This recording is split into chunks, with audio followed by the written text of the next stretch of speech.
So hey everyone, welcome back to another quick and very interesting tutorial where in this quick tutorial I'm going to show you how you can quickly fix the issue of overexposed videos that are recorded from iPhone that are HDR videos or something like that.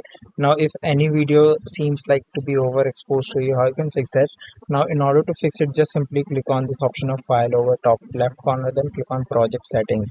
Now here in the project settings you need to go to this option that says color management. In here you'll see this option that says timeline color space and output color space.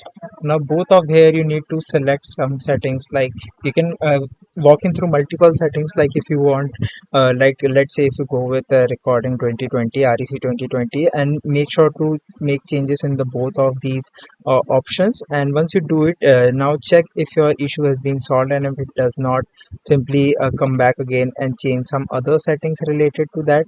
Now if you try to do it multiple times, you will find some setting that will definitely gonna self fix your issue.